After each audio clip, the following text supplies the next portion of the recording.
안녕하십니까, 해광입니다. 운명철학 오늘 제13강입니다.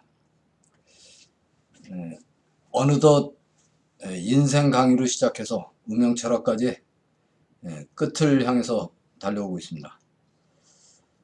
오늘은 거의 총결산하는 마음으로, 물론 오늘의 차례는 사물의 운명수에 대해서 이야기하는 차례인데요. 결산하는 마음으로 강의를 해야 될 것 같습니다. 이제 앞으로 남은 강의는 이제 가장 중요한 강의가 남았는데, 요걸 들어가기 전에 좀 결산하는 그런 강의를 하고, 다음에는 지금까지의 거를 모두 이제 종합하는 강의를 또 해야 되지 않겠나. 좋은 시간이 될 것 같습니다. 제가 이 강의를 한 이후에 참 많은 분들의 궁금증 해소도 했고, 또 질문도 많았고요. 찾아오신 분들이 굉장히 많았는데, 댓글도 제가 자주 보고서 댓글에 이렇게 좀 질문, 요걸 퀘션 시간을 갖고 그거를 대답을 했던 거죠. 그런데 요즘엔 댓글을 잘 안 보게 되네요. 그 질문이 이제 좀 깊은 질문도 이제 많이 줄어들었는데, 가끔 가다가 좀 EQ가 모자란 사람들이 좀 많아요. EQ가 이게 얼마나 중요한 건가. 제가 이제 그동안 인생 강의하면서부터 지금까지 거의 빠지지 않고 했는데, 그동안 저는 심성이라고 얘기했죠. 심성, 또는 우리 불교식으로 이제 심상이다. 대체적으로 우린 어렸을 때부터, 이게 물론 1900년도 년대, 1900년대, 그러니까 20세기라고 그러죠. 그때 들어서 이제 이 IQ라는 게 개발이 됐단 말이죠. IQ라는 거는 여러분들이 거의 다 학창시절에 초등학교 정도 되면 IQ 검사를 하죠. IQ라는 게 뭔가? 이제 지능지수를 말하는데요. 그 사람의 이제 머리가 좋으냐 나쁘냐, 뭐 이걸 밝히는 거죠.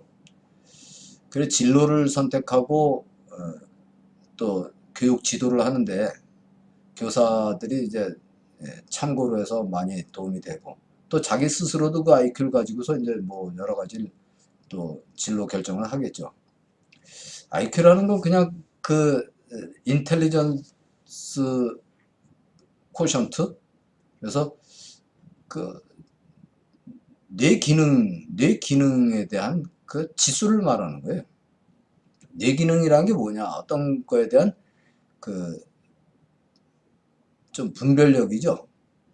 그 IQ가 높다 낮다, 이게 굉장히 중요하기도 한 건데, IQ라는 거는 그냥 지능 검사해서 그 결과를 어떤 지수로 나타낸 거란 말이에요. 똑같은 상황이 주어졌을 때 그 상황을 뭐 여러 그룹군이 있으면은 그 상황을 같은 조건을 부여했을 때 어떤 뭐 그걸 헤쳐가는, 풀어가는데 다른 직업군하고의 그 차이 같은 걸 수치로 매긴 거죠. 그 IQ라는 건 뭔가 하면 정신 연령을 생활 연령 또는 그 신체적인 생리적인 연령으로 나눠요. 나눠서 걷다가 곱하기 100을 하면 이게 IQ예요. 간단한 거예요.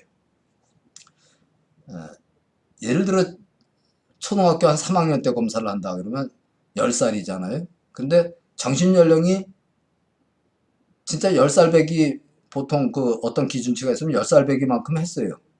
그래갖고 그 특별히 머리 더 쓰고 이런 것도 없이 그냥 단순하게 딱 하면 1이 나오는데 여기다 곱하기 100 하면은 100이에요. 그러면 IQ가 100인 거죠. 근데 10살짜리 아이가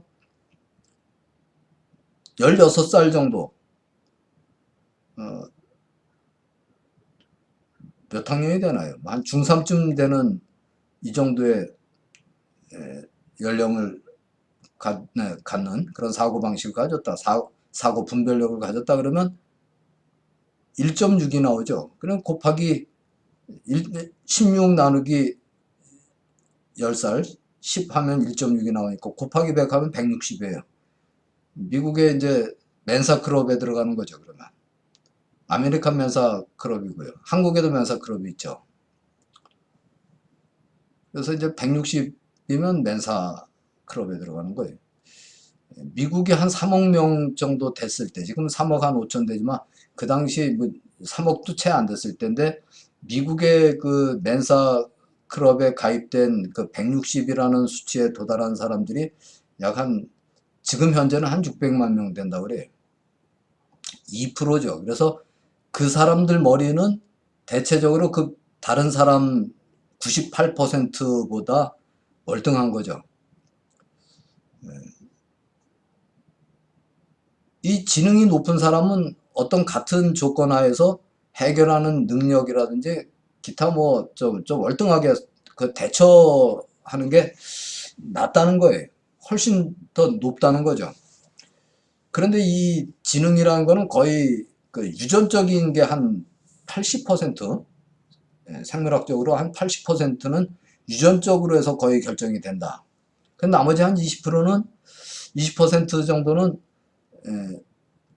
생후에 어떤 환경적인 요건에 의해서 한 5, 6세 정도까지 나머지 20%가 거의 결정이 된다고 그러죠. IQ라는 게. 요 시기를 놓치면 머리가 더 좋아지기는 이제 좀 어렵다. 그래서 일찍 뭐 천재 교육도 시키고 뭐 우리나라 좀 유별나게 그렇게 한 게 많았죠. 과거에는 이 IQ가 다 사람의 그 어떤 기륭화복을 따지는 게 아니고 사람의 그 성공하느냐 아니면 그렇지 못하느냐를 결정하는 거의 절대적인 거의 다라고 믿었던 그런 흐름이 있었죠. 그래서 항상 IQ를 굉장히 높게 아주 제일 중요하게 생각했는데 제가 성공과 실패에 대한 이야기를 그동안 많이 했습니다만 그 이후에 뭐 이미 또 한참 과거가 됐지만요. 한 20년 정도 이상 됐을 거예요. 20년도 좀 넘었을 겁니다. 한 30년 정도 되지 않았나요? 그래서 좀 어떤 그 뭐랄까 사람의 이 성공을 하는 데 있어서는 지능도 중요하지만 감정적인 감성적인 그 지수가 있다. 이모셔널 코션트 해갖고 감성 지수를 굉장히 중시 여겼습니다. 그게 맞는 겁니다. 심상을 제가 쭉 그동안 얘기를 했는데 이 감성지수가 그렇게 중요한 거죠. 감성지수란 건 감정하고 느낌을 어느 정도 이 사람이 갖고 있는가 그걸 말하는 거예요. 이게 IQ하고는 조금 다르죠. IQ라는 거는 그 자기의 그 어떤 뭐 그야말로 똑똑한 아이냐 아니냐 이걸로써 이제 판단하는 건데 우린 똑똑한 아이도 어떤 발전을 이룬다든지 국가 발전도 마찬가지고요. 이런데 똑똑한 아이도 중요하지만요. 이 감성 지수가 떨어지는 사람들이 주변에 있으면 굉장히 힘듭니다. 피곤해져요. 정말 그 목석과 같은 정도가 아니고 냉혈동물이죠. 아주 차디찬 냉혈동물. 이 감성 지수가 떨어지는 경우 EQ가 없는 거예요. 그 EQ 검사를 보면은 그 검사지에 보면은 뭐 참 어떻게 이런 거를 이렇게 판단할 수 있나 싶을 정도의 그런 답을 적는 사람들이 의외로 많거든요. 아 궁금하단 말이에요. 머리는 영특해요. 아, 이 벌레가 이게 그러면 내장기관은 어떻게 생겼을까? 그 벌레를 그냥 아무런 그 벌레의 그 고통 같은 건 생각 없는 거죠. 그 애벌레 같은 거 뭐 예를 들어서 누에 같은 거 뭐 그런 걸 해부를 뭐 어떤 미안한 감도 없는 거예요. 그냥 뚝 잘라보고 단면은 이래? 또 세로 면을 자르면 어떻게 돼? 내장기관이 어떻게 생겼어? 그냥 아무 스스럼 없이 자기 궁금증을 위해서는 다 해보는 거예요. 동물, 이제 이런, 뭐 연체동물뿐 아니고요. 동물들도 그냥 뭐 함부로 막 대하는 이런 게 이제 좀 감성지수에 결정적인 영향을 미치는 거죠. 다른 사람이 슬퍼할 때 그 슬퍼하는 거를 갖다가 도무지 이해를 못하는 그런 눈빛을 하고, 또 그런 옆에서 그런 말을 하는 사람들도 있어요.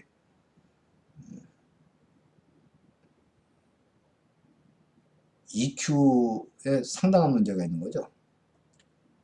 자식들을 잃고 나서 그 억장이 무너져서 모여서 그 한스럽죠. 그 자식들을 어떻게 살려내라고 그런다고 해서 사라지는 건 아니죠. 몰라서 그러는 건 아니죠. 너무 억울한 거죠. 그거를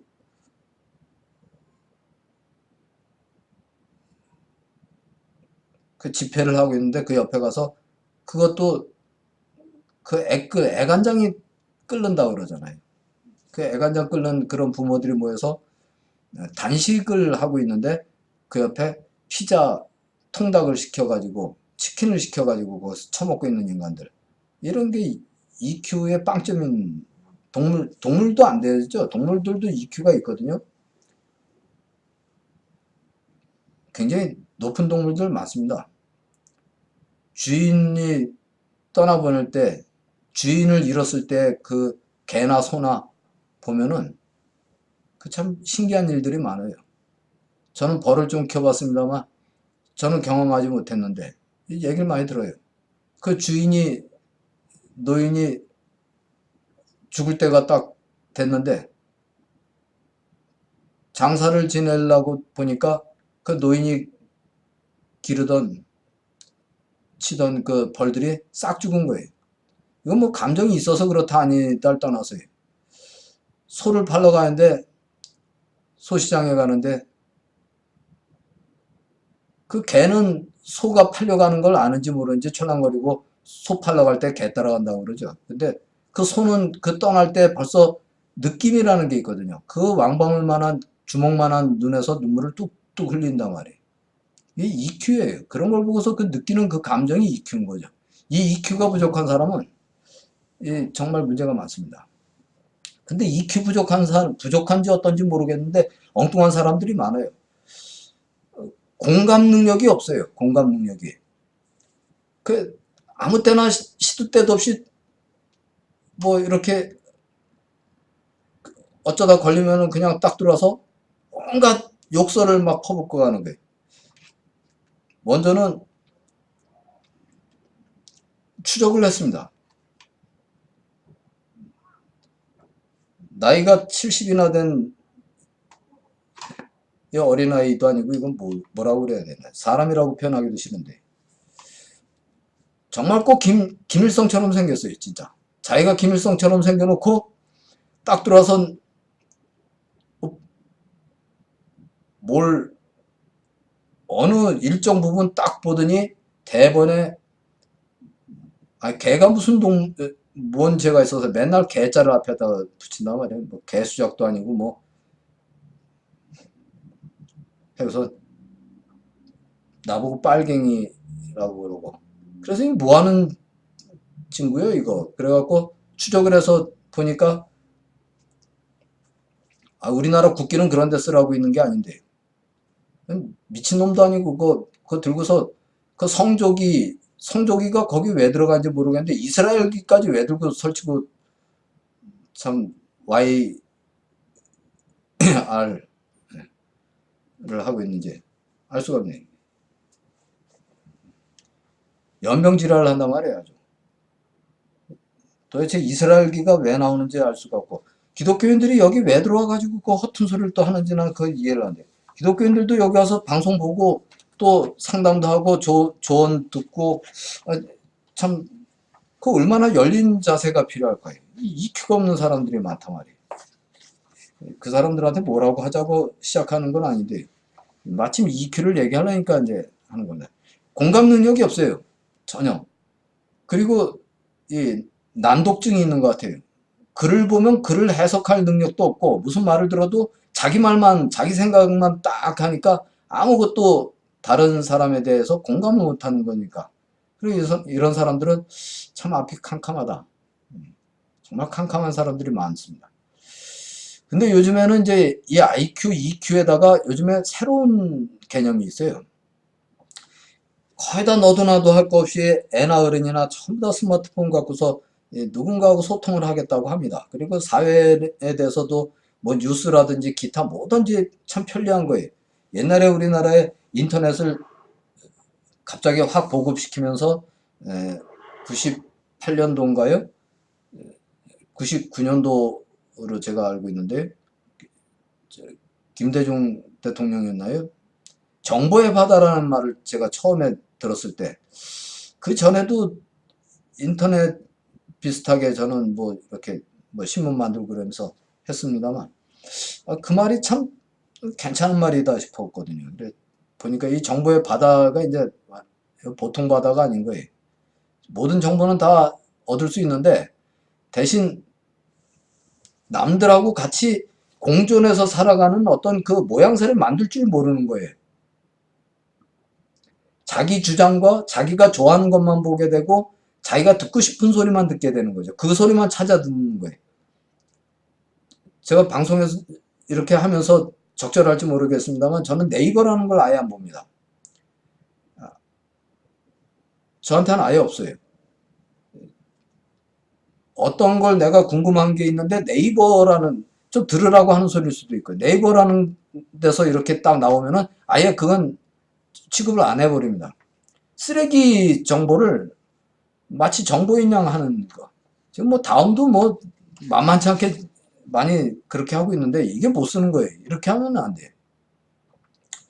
올바로 가야 되는데 올바로 갈 줄 모르는 거예요. 내가 듣고 싶은 것만 듣게 되고 보고 싶은 것만 보게 되는 세상인데 그 모든 거를 자기 그 우물안 개구리도 안 되는 그 정도의 지식 갖고서 자기 시야를 갖고서 세상을 그렇게만 보는 거예요. 그래갖고 하늘도 우물 속에서 이렇게 개구리가 봐봐야 하늘이 얼마나 보입니까? 그게 다인 줄 알아요. 세상은 그렇지가 않거든요.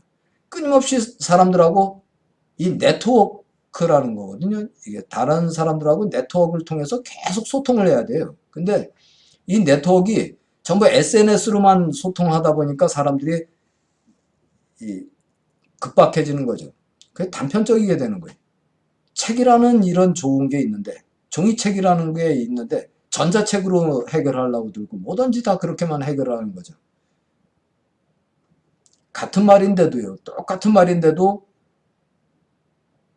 한 권의 책을 읽는 거하고 한 권의 전자책 읽는 거하고 그거를 뭐 요약을 탁탁 한 거하고 읽는 거하고는 아마 그 내용에서 외울 게 필요해서 외웠다 하더라도 책을 본 거하고는 다르거든요. 사람이 인성이 달라지는 거죠. 이 네트워크 코션트라는 게 있습니다. NQ, IQ, EQ 말고 이제 또 NQ라는 게 있어요. 그래서 사람들하고의 어떤 그 우리 사회가 같이 살 수 있는 이 더불어 살 수 있는 이 여기서 같이 살아갈 수 있는 어떤 자격이 있는가 없는가 보는 걸 이걸 보고 그 공존 지수라고 그래요. 그래서 NQ라고 합니다. 이 NQ가 굉장히 중요한 거예요. 공존할 수 없는 사람들이 많거든요. 그 우리나라는 유난히 이 세계에서도 머리가 좋은 나라죠. 뭔가 머리가 좋고 목을 떠나서도 이 세상을 좌지우지할 수 있는 이 진짜 인류의 거의 뭐 주인이 될 수 있는 그런 정도의 능력이 있는 이런 땅의 민족인데 그러다 보니까 잘난 사람이 너무 많아요. 그런데 그게 남이 이렇게 인정해주고 키워주는 이런 잘난 사람이 아니고 자기 스스로 잘난 사람인 거예요. 그러니까 자기 잣대로 모든 걸 다 판단해버리는 경우가 많단 말이죠. 공부면 공부가 끝없이 해야 되는 겁니다. 그래서 끝을 정말 볼 정도까지 끝까지 가봐야 되는 거예요. 과거에 아인슈타인이 상대성 이론을 냈을 때 그게 눈에 보이지 않는다고 얼마나 그때 몇몇 사람들 빼놓고 믿지도 않았던 얘기거든요. 얼마나 세월이 지나야 믿나요? 모든 그 학자들이 거의 다 그런 과정을 거쳤단 말이에요. 근데 지금 그 당시에 만일에 이런 SNS가 발달해 있고 이랬다면은 과연 이분들이 나중에 이걸 이렇게 위대한 학자로 인정을 받고 그 학문이 이렇게까지 기초 학문까지 포함해서 이렇게까지 왔겠는가? 이러면 SNS라는 게 이게 아주 사람 잡는 거예요. 그냥 아무 데나 대고 들어가서 막 욕지거리를 한단 말이에요. 뭐. 자기가 또 되게 잘났어요. 스님이 왜 이걸 하느냐? 근데 이걸 하느냐 그랬는데 왜 들어왔냐고요?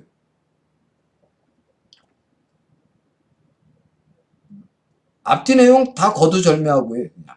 왜? 지금 자기가 듣기 싫은 소리를 딱 들었단 말이에요. 그러니까 이제 공격으로 바뀌는 거예요. 이렇게 손바닥 뒤집는 것보다 더 쉽게 사람들이 마음이 감성이 너무 약하다. 감성 지수 EQ가 약하다. IQ도 별로 좋지는 않을 거예요. 그런 사람들이. IQ가 높은 사람 같으면 좀 그나마 인내하고 이런 건 어느 정도일지 몰라도 좀 참고 좀 봤어야 되거든요. 근데 볼 줄은 몰라요. 이해력이 부족하죠. 머리는 인텔리전스, 지식 떨어지죠. EQ 감성지수 떨어지죠. 네트워크 소통 능력 떨어지죠. 그러니까 욕으로 나가는 거예요. 욕으로. 욕 걸르는 장치를 해놨는데도 불구하고 욕이 아닌 듯 하면서 욕하는 아주 기발한 사람들도 많은데. 참 EQ가 중요하지만 소통하는 데도 굉장히 중요하다. 소통이라는 건 이 사회를 살아가는데 공존하는 그 능력을 말한다. 소통이란 건 어떤 건가? 제가 이 그 소통 능력, 공존 지수, 여기 18개명이 있더라고요. 굉장히 재밌어요. 그래서 제가 이거를 프린터를 뽑았습니다.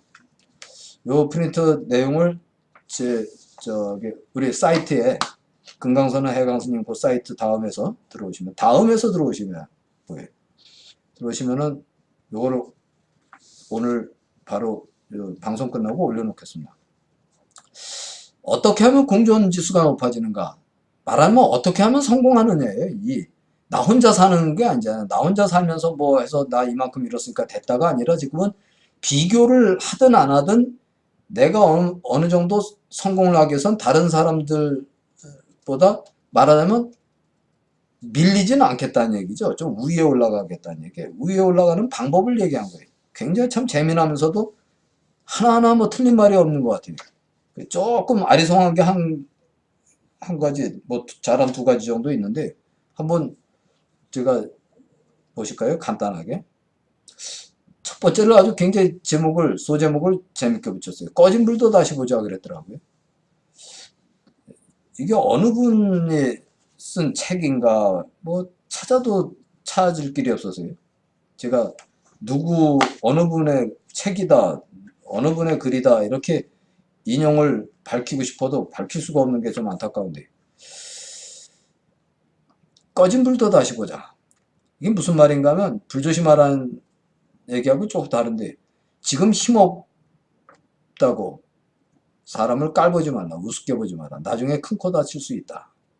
두 번째, 평소에 잘해라. 평소에 쌓아둔 공덕은 위기 때 빛을 발한다. 세 번째, 네 밥값도 네가 내고 내 밥값도 내가 내고. 이게 무슨 말인가? 여기서 내라는 건 여러분 자신을 말하는 거예요. 그러니까 내 밥값도 내가 분명히 내지만 남의 밥값도 내가 좀 내라. 기본적으로 자기 밥값은 자기가 내는 것이다. 남이 내주는 걸 당연하다고 생각하고 살지 말라. 네 번째, 제가 굉장히 좋아하는 말이에요. 평소에 좋아하는 말인데 고마우면 고맙다는 말 좀 크게 하라는 얘기죠. 미안하면 미안하다는 말도 좀 크게 하라는 얘기죠. 고마운 걸 표현을 할 줄 모르는 거. 미안하는데 미안한 걸 말할 줄 모르는 거. 이거 진짜 죄악 중에 큰 죄악이거든요. 이게 그 사람 아주 과묵한 게 아니에요. 싸가지가 없는 거예요. 이거는 못 쓰는 거죠. 입은 말하라고 터져 있는 거예요. 먹기만 그냥 돼지처럼 꾸겨 넣으라고 입이 있는 게 아니거든요. 말하라고 있는 입이죠. 고맙다고 말하고 미안하다고 말하는 거. 요게 참 중요하다. 말 안 해도 상대가 이해해 줄 거다? 웃기는 소리죠. 이 바쁜 세상에 옛날 같으면 하늘 전 따지 이런 시대 같으면 또 몰라요. 지금은 하늘 천 따지 뭐 가마솥에 누룽지 뭐 뻑뻑 긁어서 이런 그런 시대가 아니잖아요. 지금 무서운 시대예요. 이런 시대에 누가 내 마음 말 안 해도 내가 미안해하는 거 알아주겠지, 내가 고마워하는 거 알아주겠지, 그런 시대가 아니거든요. 그렇게 한 가지가 않다.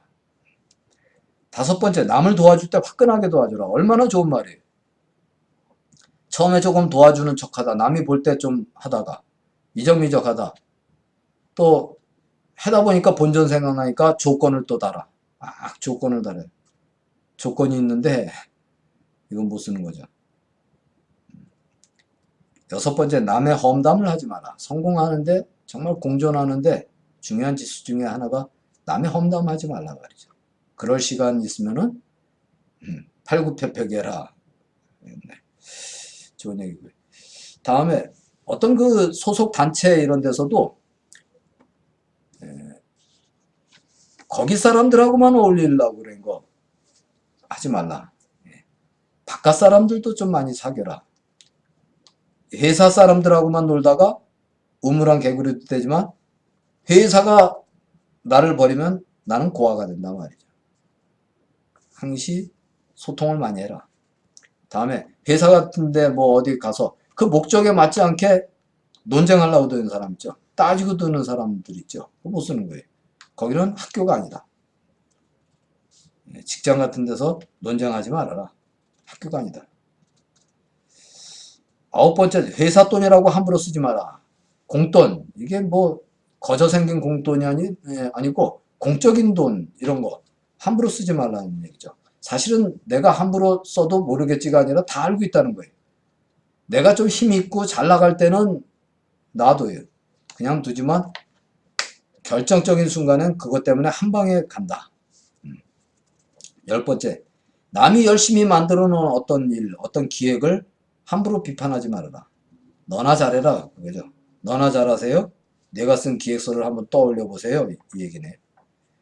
다음에 11번째, 참 공감도 가면서 오해도 할 수 있는 내용인데 저는 IQ보다 EQ가 더 높나요? 이게 충분히 이해가 간다. 11번째, 가능한 한 옷을 잘 입어라 그랬어요.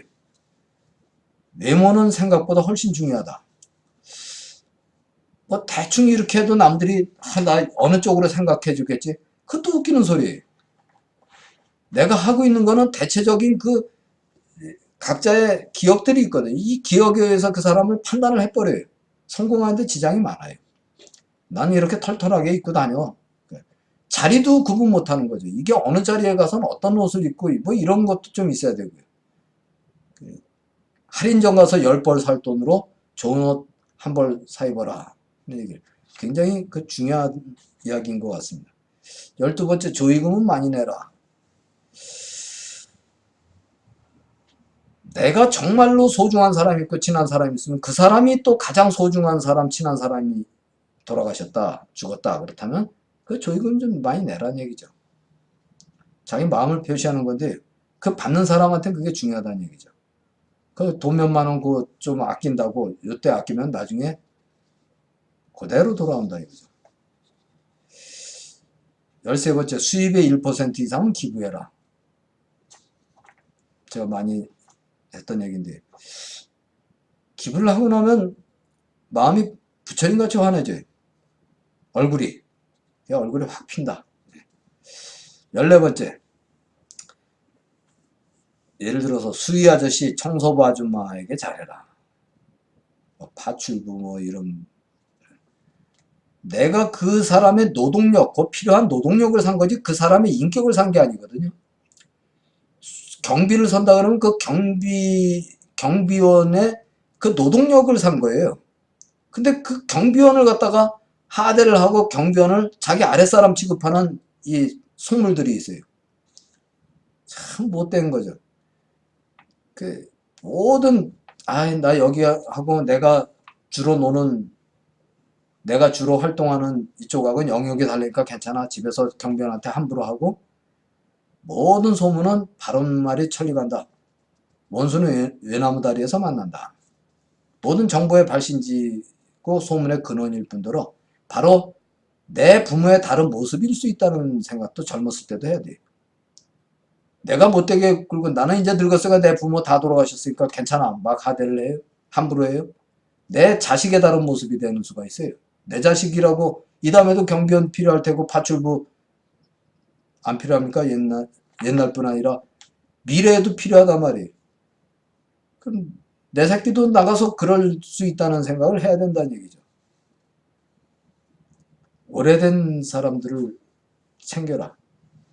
맨 새로운 사람들, 새로운 그룹만 생각하다 보면은 새로운 네트워크 만드냐고 지금 가지고 있는 최고의 나한테 재산이 될 수 있는 그 오래된 지인들, 이거를 소홀히 하면 반드시 힘들다.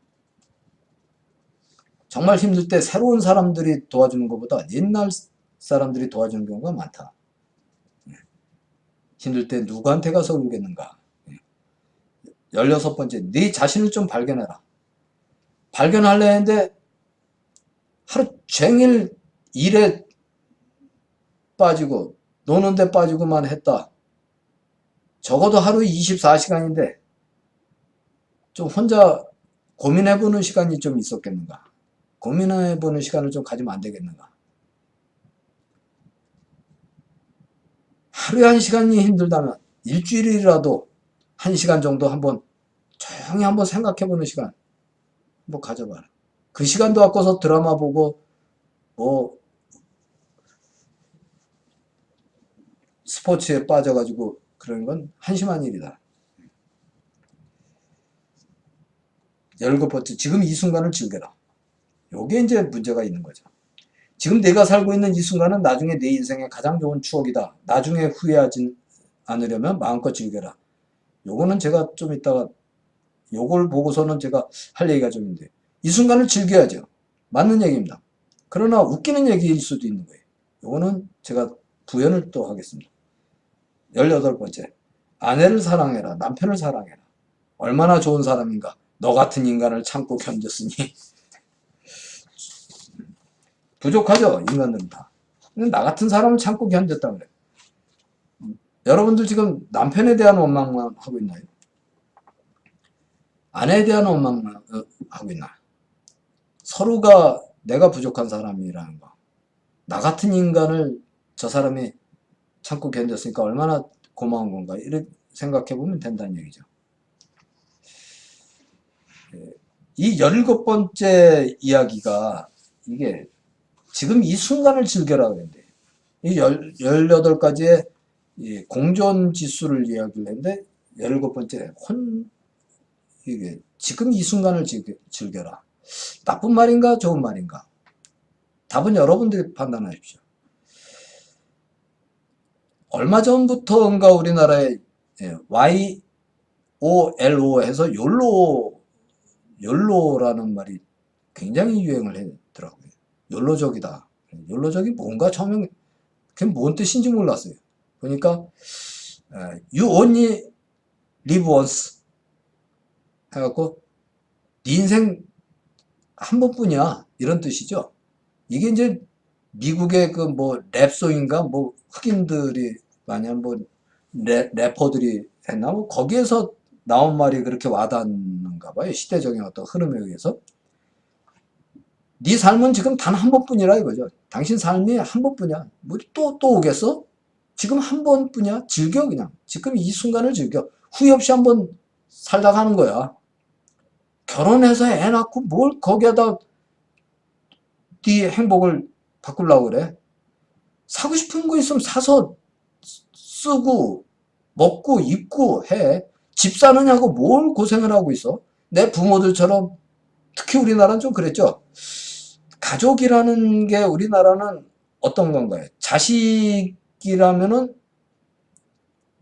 하나의 사랑의 산물? 이게 아닌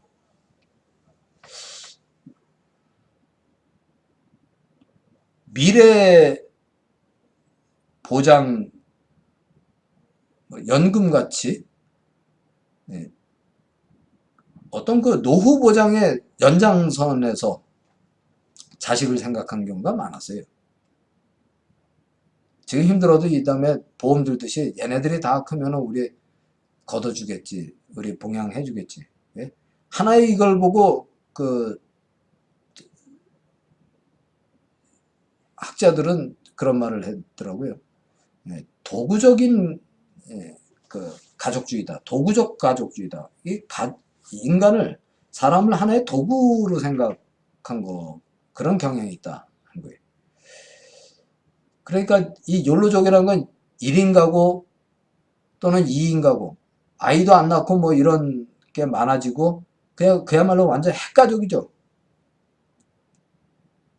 핵가족이 되다 보니까 구성원 수가 적단 말이에요. 구성원이 적으니까 이 작은 구성원끼리 그냥 우리 뭐 미래에 뭐 어떻게 해야지 그래 집 사느냐고 고생고생해서 그 집을 살다가 이제 자식한테 물려주고 뭐 어쩌고 이런 도구적인 가족주의라고 볼 수도 있고 좀 다른 것도 있을 수 있는데 그냥 내리사랑의 뭐 그런 걸 수 있는데 거기까지도 투자하지 말자는 얘기죠.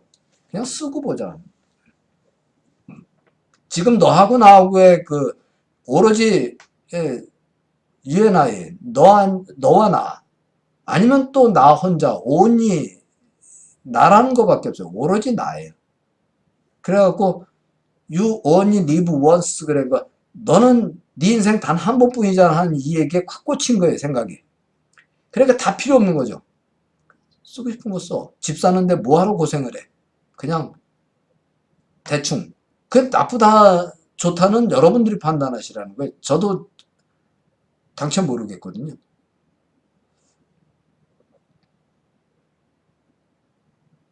출산율은 점점 떨어지고요.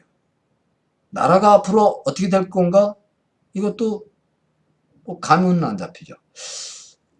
어제 그저께 호주의 그 연구원에서 발표를 한 게 있어요. 지구가 30년 뒤에 딱 정확히 30년 뒤에 2019년인데 2049년 2050년으로 나왔는데 30년 뒤니까 뭐 30년 뒤에 2050년대에 5억 명 이상이 바로 죽고 멸망할 거다. 뭐 딴 거 아니에요. 뭐 지금 꼴을 보면 알잖아요. 올해도 벌써 이 한반도만한 빙하가 사라져 버렸더라고요. 위성에서 찍은 게. 별거 아닌 것 같은데 굉장히 무서운 겁니다. 우리나라 뭐 당연하고요. 일본은 뭐 무지하게 가라앉고 거기에 나온 건 의외로 베트남의 뭐 호치민시 같은 경우도 아예 없어지고 뭐 인도네시아 발리 싹 잠겨버리고 미국의 그 대서양 쪽이나 태평양 쪽에 거의 뭐 웬만한 도시들 다 잠겨버리고 흔적도 없이 사라지는 정도로 30년 뒤에 그렇게 된다는 거. 그리고 그것만 가라앉는 게 문제가 아니라 말도 못하는 이 이상기후. 인도가 일주일 전에 50.6도가 뭐 벌써부터 50.6도 며칠간 올라갔더라고요. 우리가 한 40도, 42도 막 이렇게 된다고 한번 생각을 해보십시오. 근데 비가 안 와요. 오면은 어느 때 또 완전히 뭐 하늘이 터진 듯이 이제 쏟아붓거나 뭐 6개월, 7개월씩 비가 한 방울도 안 내린다. 어떻게 될까요? 작물 아무것도 못하는 거죠. 이 기근으로 해서 죽는 사람도 많겠고요. 폭우가 내렸을 때 그 재난은 어떻게 할 거며.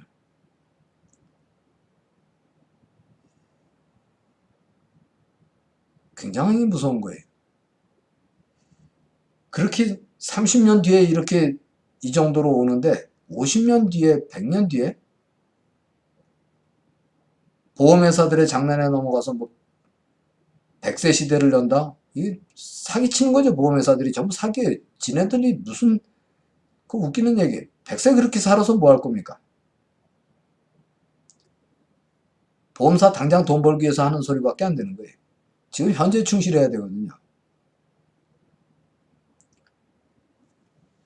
종이컵, 플라스틱 컵 써가면서 100세 시대를 얘기한다? 참 말이 안 되는 얘기죠. 우리가 여기 종이컵이 없습니다만 요만한 종이컵이 있잖아요. 그럼 요만한 종이컵을 하나 요거 하는데 별거 아닌 것 같죠? 이게 최고급 벌프거든요. 이 종이컵 하나를 만들기 위해서 얼마나 큰 희생이 따르는가. 나무 요만큼만 하면은 이게 나오는 게 아니에요. 이걸 만들기 위해서 또 굉장히 많은 에너지를 써가면서 펄프를 끓여내고 이렇게 해서 만들어내는데, 나무는 4년생 나무가 종이컵 두세 개 만들면은 하나가 날아가는 거예요. 여러분들 하루에 종이컵 몇 개 쓰시는 분들 있죠? 얼마나 지구에 죄 짓는 건가. 플라스틱 컵은 뭐 말할 것도 없어요. 비닐종이도 그렇죠. 미래가 이렇게 돼서는 안 열리는 거거든요. 욜로족 그러는데, 그냥 지금 나만 그냥 이렇게 살면 돼. 뭐 그러다 가는 거지 뭐. 염세적인 생각을 가질 게 아닌 거죠. 공존을 해야 된다. 이 사회는, 이 세상은 공존하지 않으면 안 된다. 공존 능력을 가져야 되는데, 공존을 하기 위해서는 우리는 어떻게 해야 되는가? 그 EQ가 발달이 안 돼 있으면 공존을 하려 해도 자기의 그 메마른 감성을 다른 사람한테 들이대고 소통하려니까 그런 사람들끼리밖에 얘기가 안 돼요. 남의 아픔은 전혀 내 아픔이 아닌 거죠. 남의 아픔 정도는 전혀 아무렇지 않아요. 남이 정말 뭐 애간장 끓는다 그래요. 간이 진짜 찢어져 나가는 그 고통을 받고 있는데 무덤덤하게 멀뚱멀뚱 있다. 참 힘든 거죠. 다음에 이제 AQ, BQ, 뭐 Q가 이렇게 많아요. 다음에 요즘에는 SQ라는 게 있어요. 그러니까 처음에 IQ 얘기했고 IQ, EQ, NQ 아시겠죠? IQ, EQ, NQ. 그 다음에 이제 AQ, BQ, SQ 그래요. AQ라는 건 뭔가 하면 역경을 이겨내는 지수를 말하죠. 이건 뭐 그냥 경영학에서 하는 얘기인데, 이제 역경지수. 그래서 애드버시리 코션트인데, 역경을 이겨낼 수 있는 그 곤란, 어떤 역경, 뭐 힘든 거, 곤궁한 거, 이거를 얼마나 그 사람이 견뎌내는가 하는 그 저항력을 말하는 거예요. 저항력. 역경지수가 높다는 건 뭔가 하면 곤란함을 당했을 때 그걸 못 견뎌 하죠. 못 견뎌 하는 사람들이, 유난히 못 견뎌 하는 사람들인데, 분해서 못 견디는 것보다도요. 이게 이제 외분한가도 중요한데, 역경을 당했을 때 이거를 바로 남을 비난하는 사람이 있어요. 남의 탓으로 돌리는 거야. 이게 불교에서는 정말 이게 상을 내는 건데, 아상이라고 그러는데, 내가 어떤 힘든 일이 딱 생겼거나 실패를 딱 했는데 이거 막바로 다른 사람 공격 대상을 찾는 거, 이게 역경지수가 빵점인 거죠. 그리고 그거보단 좀 남을 비난하지 않는데 자기를 그렇게 막 자책을 너무 심하게 하는 거예요. 막 나는 죽일 놈이야, 나는 나 같은 인간 살아서 뭐해. 이 사람은 성공 못하는 거예요. 역경지수가 그것도 진짜 몇 점 안 되는 거예요. 아, 내가 요 상황에 지금 이렇게 된 게, 이게 어떤 그 조금은 제한적인 그런, 제한된 그런 환경, 요게 있었으니까 요건, 아, 요 제한된 환경을 어떻게 하면 벗어날까 하고 그 생각할 줄 아는 거. 이게 역경지수가 높은 거거든요. 힘들 때가 있죠. 사업도 그렇고, 인간관계도 그렇고, 불황이 있고, 호황이 있듯이, 인간관계도 나쁠 때도 있고, 좋을 때도 있고, 그렇거든요. 그러면 그 요걸 어떻게 이겨내는가? 그걸 이겨내기 위해서 나름대로 뭐 다 그 명상을 하는 사람도 있고 더 연구하는 사람도 있고 뭔가 이렇게 돌파구를 찾아야 되는데 그걸 못 찾아낸다. 그럼 애드버시티 코션트가 낮은 거다. 그 역경 지수라는 걸 얘기합니다. 다음에 이제 BQ, AQ 다음에 이제 BQ라는 이야기를 또 하죠. BQ라는 거는 여러분들이 참 새겨 들어보시면은 도움이 좀 크게 될 수도 있다. BQ라는 건 브릴리언트를 말해. 브릴리언트 코션트. 그래서 브릴리언트라는 건 뭔가 밝게 빛나는 명석한 그런 지수를 말하거든요. 명석지수. 명석지수. 명석한 브릴리언트. 이 브릴리언트를 말할 때 이제 명석지수를 말할 때 3B를 얘기합니다. 그러니까 3D라는 게 있었죠. 옛날에. 힘들고 어렵고 더러운 거 안 한다 그러죠. difficult 뭐 저기 뭐 더티하고 이런 거 안 한다 해서 노동에서 피하는 걸 얘기할 때 3D 얘기했듯이 이거 3B가 있더라고요.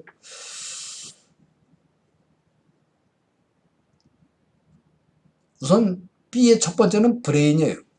브레인, 뇌가 일단 지능이 좀 그래도 돼야죠. 지능이 안 되면은 성공하는데 그만큼 좀 힘들다는 얘기를 해요. 근데 나는 그럼 지능이 안 되면은 그럼 뭐 성공 못 합니까? 좀 더 노력이 필요하겠죠. 다음에 이제 B의 또 하나가 이제 뷰티. 뷰티풀 그러죠. 뷰티. 이쁜 걸 말하는 거죠. 이뻐서 손해보지 않는다는 얘기하죠. 이쁘다는 게 그럼 이쁘지 않으면 안 됩니까? 이쁘면 좋다는 얘기겠죠. 근데 뭐가 이뻐야 되냐? 마음이 이쁜 사람도 있고요. 말이 이쁜 사람이 있고요. 용모가 이쁜 사람도 있고요. 많아요. 내가 뭔가 그 이쁜 걸 만들면 되는 거죠. 이쁜 거 하나도 아니 난막 살래? 그럼 자기 삶이니까 자기 스스로 알아서 하는 건데 아름다운 내가 뭔가를 만들어야죠.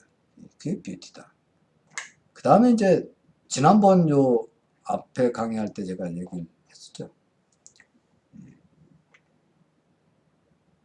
비헤이비어.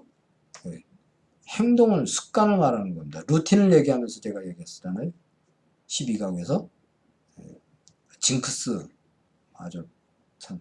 재수 온 붙은 놈, 뭐 이런 거. 재수 온 붙은 거 같은 아주 싫은 그런 징크스가 있는 거면 또 좋은 어떤 습관을 만드는 거, 습관을 만들어야 된다. 일상적인 습관, 그 루틴을 설명하면서 제가 비헤이비어를 얘기했습니다. 행동 습관, 행동력. 이 세 가지가 이제 BQ인 거예요. 굉장히 BQ가 중요하다.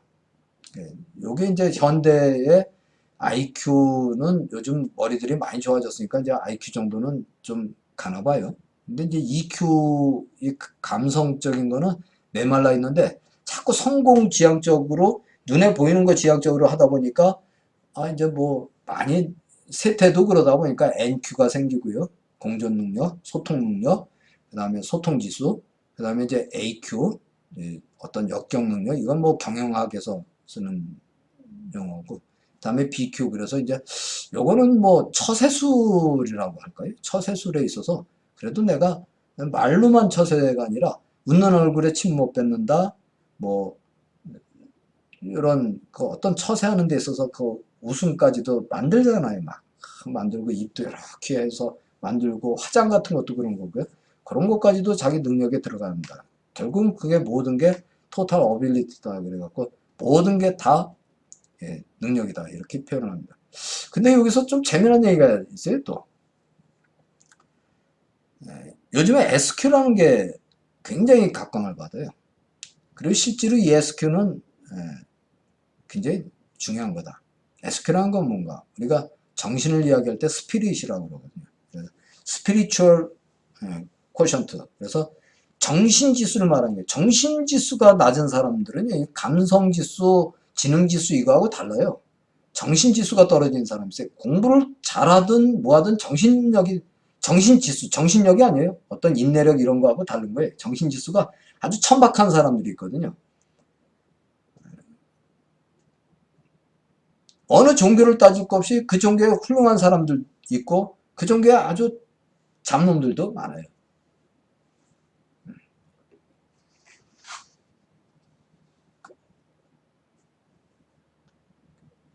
정신지수가 높아야 된다.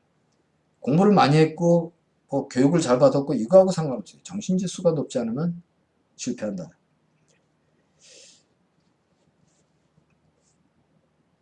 유머에 있는 얘기입니다. 이제는 또 두 가지가 더 있더라고요. 6가지에다가 JQ와 TQ가 있대요. 우리말로 이니셜을 우리말로 썼어요. IQ, EQ, NQ, 그 다음에 AQ, BQ, SQ. 그러니까 이제 요새는 그거보다 더 좋은, 더 현대생활에 꼭 필요한 게 JQ하고 TQ가 있답니다. JQ는 잔머리 지수, 잔머리 그래서 JQ, TQ는 통밥 지수랍니다. 어떻게 살 것인가? 내가 어떤 그 지수를 높이기 위해서 어떻게 해야 된다 이게 아니고 내가 이렇게 행동함으로써 이게 사회에서 공감되는, 인정되는, 통용되는 그런 어떤 그 명칭적인 이런 면에서 내 가치를 좀 높일 필요가 있다. 자기 가치를 높여야 돼요. 퀄리티라고 그러잖아요, 우리가. 퀄리티가, 가성비가 높다. 저 사람하고 대화를 하는데 짜증이 난다 그러면 난 가성비가 낮은 사람이죠. 나하고 대화를 하면 나를 웃겼다가 울렸다가 그냥 막 들었다 놨다 할 정도의 입담이 좋던지 그 사람하고 같이 어디만 다녀도 어깨가 으쓱할 정도로 행동이 아주 참 정말 품이 있고 품격 있는 사람이라면 그거 얼마나 좋아요. 그 사람하고 밥 한 끼만 먹어도 미국의 한 부자는 자기하고 밥 한 끼 먹는데 뭐 3억을 받는다잖아요. 뭔가 좀 가치 있는, 스스로 가치 있는 사람이 되기 위해서 우리는 노력을 해야 된다. 노력하지 않고서 가치 있는 사람이 되고 노력하지 않고서 내가 성공하고 싶고 그런 놀부심 뿐인가요? 아니란 얘기죠. 노력을 해야 된다. 그렇게 생각을 합니다. 아니, 사물의 운명수를 이야기할 거면서 뭐 이 시간을 다 잡아먹고 언제 사물의 운명수를 얘기할 겁니까? 라고 물으신다 해도 할 말이 없습니다. 하다 보니까 그렇게 됩니다.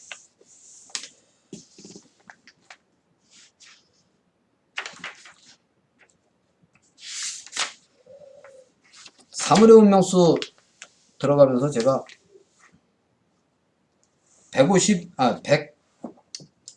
132쪽을 펴놓으시고요.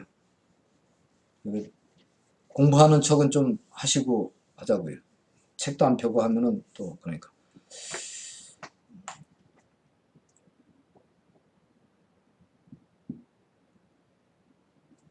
엄청나게 많은 그 방송 유튜브 뭐 이런 데서 많은가 봐요. 저한테 자주 오시는 분도 또 그런 말씀 하시고 이분은 뭐 좀 인격도 훌륭하신 분인데 화가 나신대요. 뭐 여기저기서 이 운명록 이거를 갖다가 출처도 안 밝히고 막 자기 것 마냥 뭐 하는데 화가 나서 뭐 대신 싸우시고 그러더라고요. 그러실 필요는 없습니다. 알아서 하는 거니까.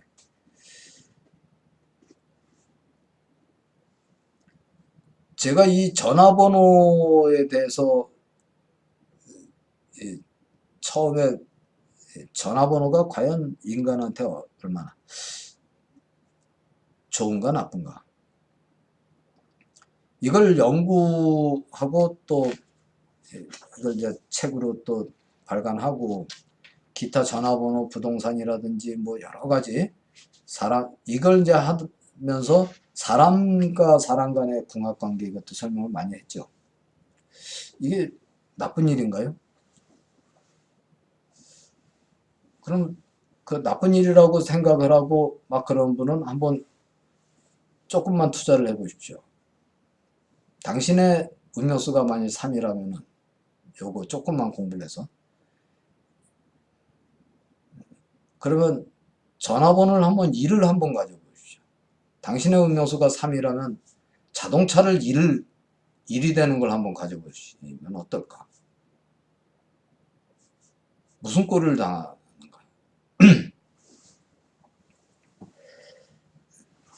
엄청나게 증명이 되고 연구를 하고 해서 증명을 했던 거거든요. 그러니까 여러분들이 지금 여기서 특별하게 더 얻으려고 하지 마시고 아직도 정립이 조금 덜 된 분들이 있어요.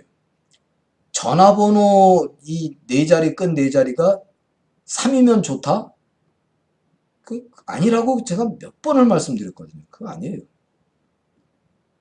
나하고 내가 쓰는 번호니까 나하고 3이 돼야 돼요. 근데 대체적으로 많은 분들이 굉장히 많은 분들이 온 가족이 예를 들어서 8989면은 남편도 8989 아내도 8989 아들도 딸도 뭐 심지어는 사위까지도 그냥 뭐 며느리까지 다 8989야 그 집은. 그건 아니다. 8989면 7이잖아요. 근데 그런 식으로 하는 게 아니에요. 나하고의 관계예요. 그러니까 사람마다 다른 거죠. 그거 제가 답을 하나 드리는 거고요. 집에 대해서 제가 이제 전화번호 뭐 더 이상 설명할 필요가 없죠. 전화번호가 3이면 좋다 이거 아니에요. 궁합이 3이 나와야 돼. 내가 쓰는 사람하고 3.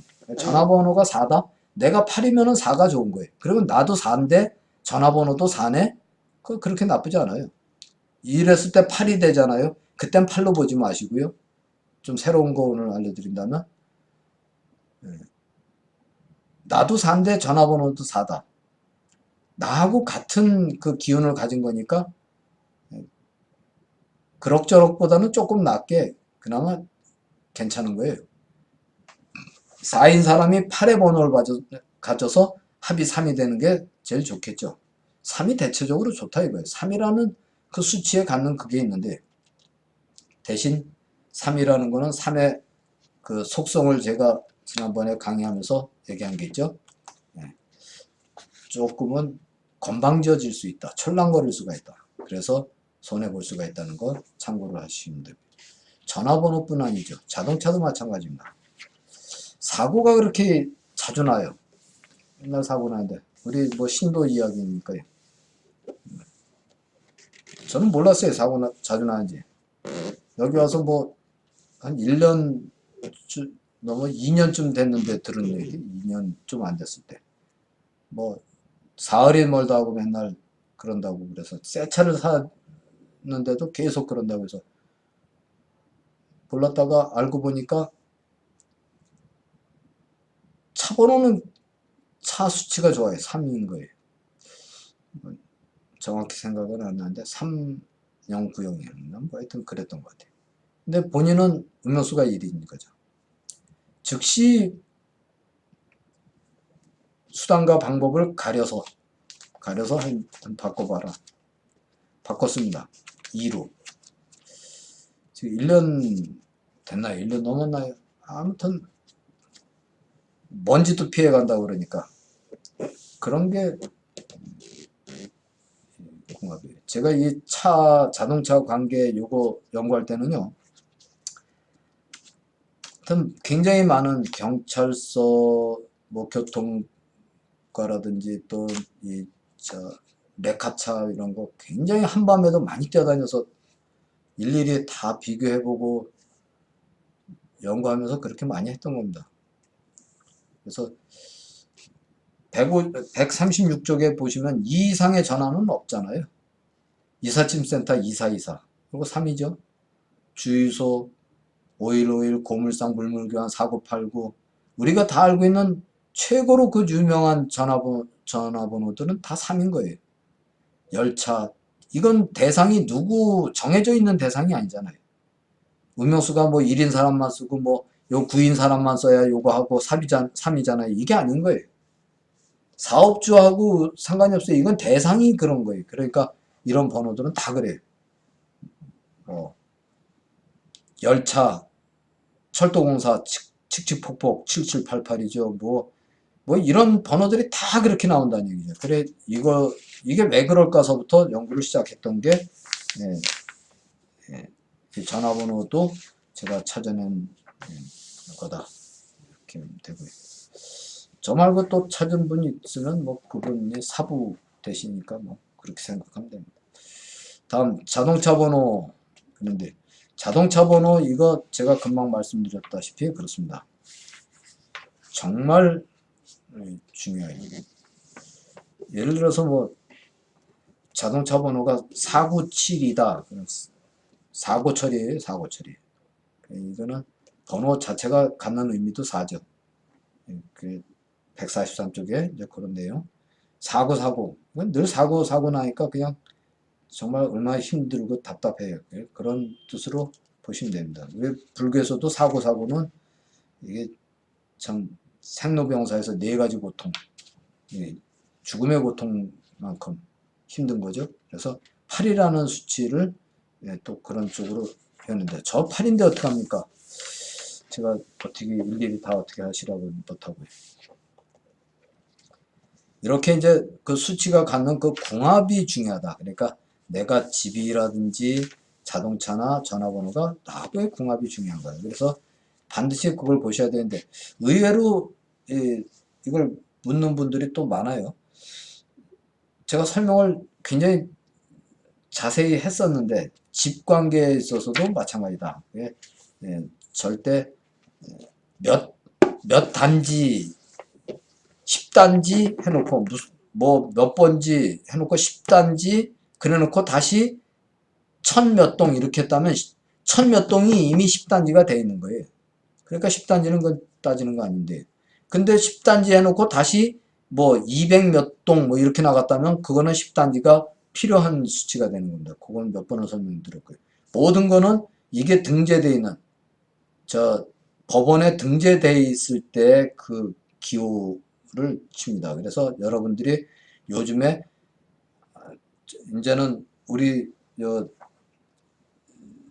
구독하는 분들 또 책 독자분들은 그런 말 잘 안 쓰시는데 뭐 새 집원, 옛날 집원, 옛날 번지수, 새 번지수, 옛날 번지 아닙니다. 그 옛날 번지가 옛날 번지 그러면 그 옛날 번지라고 듣는 이 집원이 서운해하죠. 그러시면 안 돼요. 그게 집원이에요. 그게 땅의 기운을 나타내는 거고 무슨 노 하는 거는 이거는 여러분들이 여기에 적용할 근거도 안 되고 아무것도 안 돼요. 이거는 택배 번호예요. 택배고 긴급 출동 번호예요. 그걸 갖다가 우편 번호처럼 그런 번호예요. 그거를 땅 기운으로 생각하면 무슨 노에 뭐니까 이거는 그건 정말 아니죠. 그건 치는 거 아니에요. 그러니까 무슨 노, 뭐 세길로, 뭐 법원노, 뭐 이건 다 소용없어요. 법원노 3번지, 야 이거 숫자 3이라 좋다. 택배는 작아겠죠. 그건 집원 기운하고는 아무 상관이 없다. 보시면 되고요. 반드시 집원을 따져서 무슨 동 몇 번지, 뭐 무슨 리 몇 번지, 뭐 이렇게 하면 돼요. 무슨 마을 어쩌고 뭐 이런 거 다 쓸데없는 번호고요. 그 기운은 그렇다. 그것도 제가 증명할 길은 있는데 여기서는 그걸 안 합니다. 몇 동 몇 호 여기서 중요한 거 그렇게 다 쓰시면 되는데 그냥 어떤 건물 이렇게 하나 있을 때 그냥 그 건물의 등기상에 1층, 2층, 3층 이렇게 돼 있다. 몇 호가 돼 있다. 뭐 이러면 몇 호 다 쓰지만 그냥 1층, 2층, 3층 뭐 이렇게 돼 있으면 뭐 작은 건물도 그런 경우 많죠. 그럼 그것도 포함이 된다. B는 어떻게 할 겁니까? 지하, B015 그랬죠? 지하라는 건 원래 땅 기운에 들어간 거기 때문에 B는 지하를 쓰거나 지층 뭐 1호, 2호 했을 때 G는 안 쳐줍니다. 근데 1호, 2호는 쳐주세요. 그렇게 하면 되고요. 단 지층 뭐 B 이런 거에 대해서는 신경 쓰지 마시라. 이 말씀 또 드리고 이걸 또 넘어갑니다.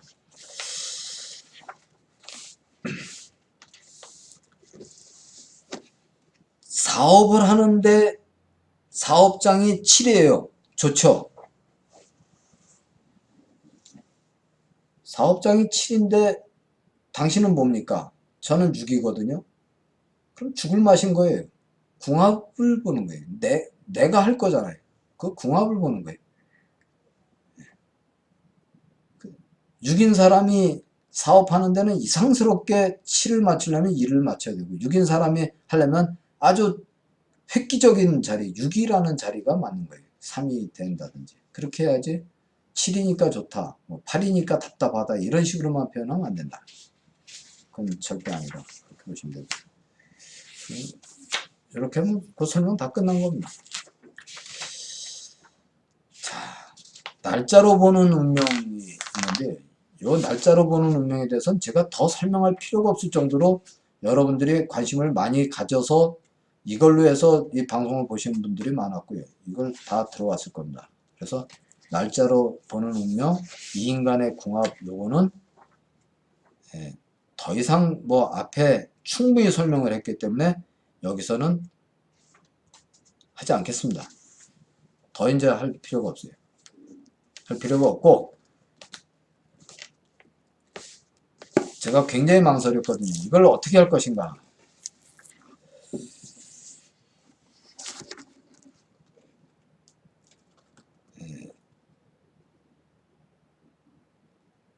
저도 나름대로 또 조금 마당발이에 손도 있고 뭐 이렇게 좀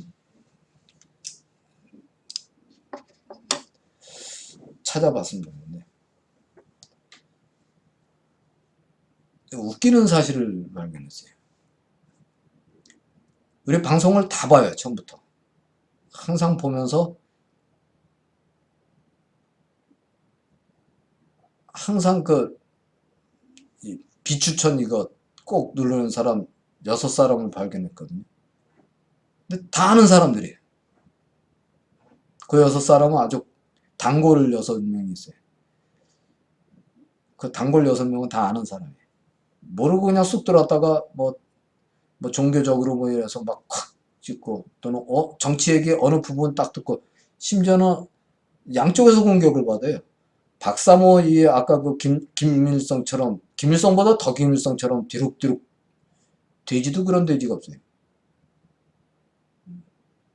그런 사람도 여기서 이 방송 듣는 사람들 온갖 욕을 해가면서 다 개수작이야, 개소리야, 그러질 않나? 이 극단에 치우치면 안 돼요. 뭘 받길래 또 세월호가 얼마나 억울하게 죽음인데 내가 뭐라고 그랬나요? 또 나를 욕하고, 여기저기서 괜히 때려요 나를. 근데 지금 뭐 그 때려서 맞아서 아프다 이 얘기를 하는 게 아니고요. 이 6사람 중에 요 늘상 단골로 이거 추천이 아니라 비추천 누르는 사람 6사람 중에 3사람이 이 방송하는 사람이에요.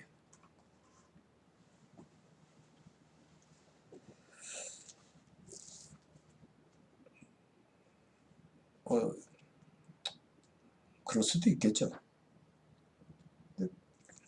내게 뭐 자신 있으면은 그냥 자기 거 하든지, 들어와서 그냥 참고를 하려면 하든지, 보니까 아니면은 안 들어오든지, 뭘 들어와서 이걸 그냥 연구를 하는데, 비추천을 눌렀다고 지금 하는 소리가 아니고요.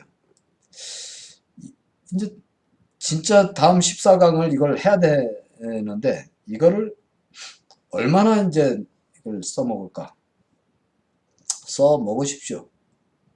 전생에 뭐 인연이 있으니까 복을 졌는지 뭔지 이걸 활용한다는 건 좋은 거죠. 근데 바르게만 쓰십시오. 바르게만 쓰면 되겠고. 14강에 그동안의 모든 걸 단시를 뺀 들어가기 직전에 토탈 강의를 하겠습니다. 그래서 정말 무섭고 살벌하고 재미있고 모든 걸 토탈 강의를 하겠습니다. 제가 토탈 강의를 할 만큼 건강이 아주 좋거든요. 지금 이 방송하는 중에 최고로 가장 나빴던 건강에 거의 대칭되는 정도로 건강이 지금 좋습니다. 그래서 14강을 제가 강의할 때는 여러분들한테 모든 것을 다 오픈해서 나가겠다. 뭐 보시는 분들 뭐 하는 거는 어쩔 수 없다. 쓰는 거는. 그런데 오해는 하지 말아라. 이 방송을 보면서 예를 들어서 내 생일이 어떤데 하고서 막 뭐 이런 거 오해하지 마시고요. 그리고 저는 점쟁이가 아니잖아요. 밑도 끝도 없이 그냥 들어서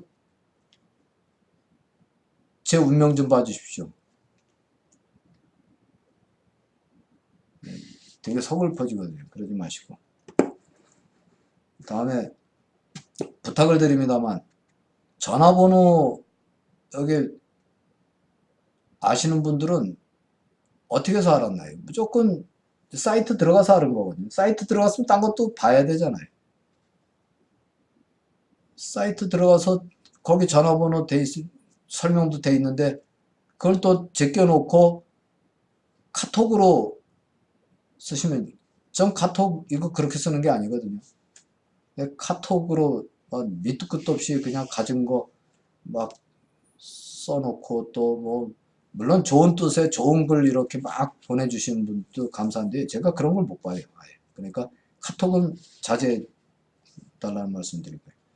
반드시 문자 그거 하시면 되고 필요한 거는 사이트에 들어서 댓글 쓰시면 되고요. 사이트에 댓글 쓰실 때 함부로 막 쓰지 못하니까 그러시는 것 같은데 이 유튜브에 댓글 써도요 다 알아요. 그렇게 하지 마시고 나쁜 짓은 하지 마세요. 내가 한 짓은 반드시 되돌아온다. 그거 중요해요. 이름에 대해서 또 강의를 또 해야 될 것 같아요. 이름에 대해서 굉장히 많은 분들이 좋아하는데 참 할 일은 많고 이름은 단시도 다 끝난 다음에 하도록 하겠습니다. 단시가 시급한 것 같습니다. 지금 단시의 질문이 굉장히 많으신데 요거 이제 단시 들어가야 되니까 요 다음에 14강에 종합 강의 딱 하고 그리고 이제 이름에 대해서 마지막에 단시 다 종합 강의하고 단시하고 이름은 마지막에 하는 걸로 해서 대단원의 막을 내릴까 합니다. 단시는 횟수가 제가 기분이 좋으면은 뭐 좀 많이 나갈 수도 있고요. 한 10회 나갈 수도 있고 기분이 더 좋으면 1회에 끝낼 수도 있습니다. 어떻게든 간에 단시는 여러분들이 이해를 지금 못 하시는 분들도 있고 굉장히 많이 이해한 분들도 계세요. 정말 무섭게 공부하셔갖고 여자분들도 굉장히 많이 했더라고요. 그래갖고 했는데 제가 더 깊은 내용을 안 알려드려서 그렇게 해서는 다 하실 수는 없는 건데 일단은 수준을 거의 뭐 최상급, 상급, 중상, 중하 뭐 이 정도 그렇다면 한 중급 정도까지는 다 될 수 있게끔 제가 단시는 해드릴 겁니다. 그렇게 하도록 하겠습니다. 이제 어느새 더운 여름이 왔네요. 이게 작년에 더울 때 시작을 했는데 어쨌든 철은 같은 철이 됐어요. 다시 더운 여름이 왔는데 여러분들하고 이 강의를 뭐 길어봐야 뭐 얼마나 하겠습니까? 많지는 않겠는데 좀 앞에 이렇게 좀 자주 좀 들어가셔가지고 앞에 것 다시 한 번씩 보시고 그러면 좋은 공부 될 겁니다. 그래 이게 꼭 운명학에 대해서 운명록에 대해서만 강의 어떤 수치적인 것만 한 게 아니고 딴 얘기를 많이 했잖아요. 이건 왜냐하면 운명이기 때문에 그래요. 운명. 그야말로 무슨 사주팔자 보겠다고 한 게 아니잖아요. 운명에 대해서 이야기한 거니까 운명이라는 거는 뭐가 필요하다는 걸 쭉 설명을 했죠. 그래서 심상이 안 좋고 이 EQ가 발달하지 않은 사람들은 제가 계속 그 사람들이 아주 정말 짜증나서라도 나가게끔 계속 얘기하잖아요. 못 참고 나가는 거예요, 그냥. 그런 사람들은 이걸 알면 안 되기 때문에 정말 심상이 좋아야 되거든요. 그런데도 참고 버티고 있는 6분은 대단한 분들이에요. 아주. 제가 궁금해서 두 사람은 도대체 뭐 양반은 어떤 강의를 어떻게 하나 했더니 나름대로 독특하게 하시니까 잘 하시니까 뭐 이것도 보태서 좋은 강의를 하셨으면 좋겠습니다. 나쁜 대화만 안 쓰시면 되니까. 자, 그러면 오늘 강의 여기서 마치고요. 이번에 한 이틀 정도 좀 강의가 좀 예상보다 늦었습니다. 늦었는데 다음 강의는 뭐 늦지 않게 하도록 하고요. 한 달에 그래도 2번씩은 나가죠, 강의가. 2번씩 나가는데 이제 여름은 다 안 가도록 해서 강의가 끝나지 않을까. 기분이 아주 좋으면은 또 겨울까지도 갈 수도 있는 거죠. 근데 뭐 아주 좋을 일은 없을 것 같아요. 이 뭐 공부가 이게 뭐 끝도 없는 거라지만 그래도 제가 자꾸 하다 보면 너무 깊은 것까지 해서 괜히 여러분들 더 심란하게 만들어 드릴 수는 없죠. 이 길로 나갈까 하는 분들이 몇 분 계시더라고요. 근데 제가 참 심상이 이런 분들은 참 좋다 하는 분이 몇 분 계세요. 마음으로만 그냥 이렇게 점을 찍어 놓고 있는데 단편적인 생각을 해서 하면 안 돼요. 자, 좋은 공부 되시길 바라고요. 다음 시간에 종합 강의를 하겠습니다. 다음 시간 강의할 때는 여러분들이 만세력을 갖고 계신 분들 많죠. 이제 만세력도 준비를 꼭 미리 꺼내 놓으시고 뭐 하기야 미리 안 꺼내셔도 되네. 녹화되어 있는 것도 보다 천천히 꺼냈다 하면 되니까 만세력도 필요하고요. 노트도 좀 도팅해 가면서 좀 보시면 좋을 것 같습니다. 그러면 다음 시간에 뵙겠습니다. 감사합니다.